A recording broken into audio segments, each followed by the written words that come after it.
étudiant en première année à l'EPITA. Je fais partie de la promo lyonnaise. Et aujourd'hui, c'est la deuxième soutenance de projet. Il faut savoir qu'à l'EPITA, pendant notre cursus, on a 2 années de classe préparatoire et pendant la première, on doit faire un projet de groupe.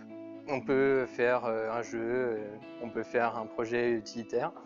Nous, dans notre groupe Poser la production, ce qu'on a décidé, c'était de faire un jeu.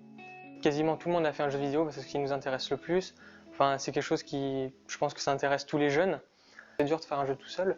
À 4, on a l'occasion de le faire et du coup, on se lance dans un gros projet et on est noté dessus, donc c'est cool, c'est stimulant. Ça regroupe un peu toutes les compétences qu'on a pu acquérir au cours de l'année et même plus.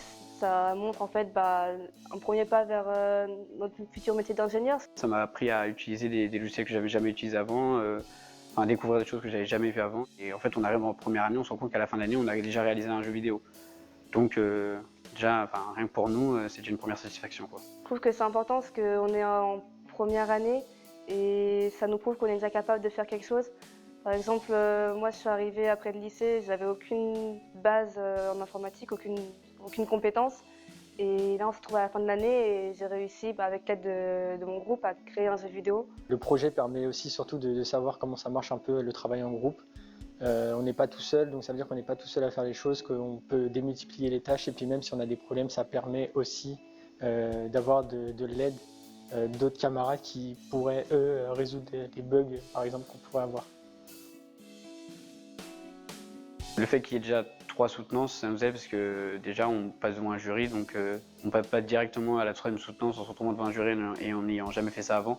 Là c'est vraiment, on a plusieurs fois pour s'entraîner à parler devant le jury, puis le fait qu'on en ait 3 en fait, ça nous permet de faire un bilan, même nous-mêmes dans notre groupe, de faire un bilan sur là où on en est dans notre travail. C'est tout simplement un entraînement parce que si on arrive dès la première soutenance, quelque chose qui va être noté, qui compte pour une grande partie de notre moyenne, si on arrive qu'on est un peu lancé dans le vide, on sera vraiment stressé, alors que là ça permet justement de relâcher ce stress, mais aussi de nous préparer concrètement à ce qu'on va faire, avoir un vrai plan, être structuré et savoir quoi dire.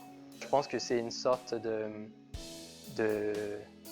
milestone qui marque vraiment la fin de l'année, une sorte d'accomplissement de cette première année de classe préparatoire.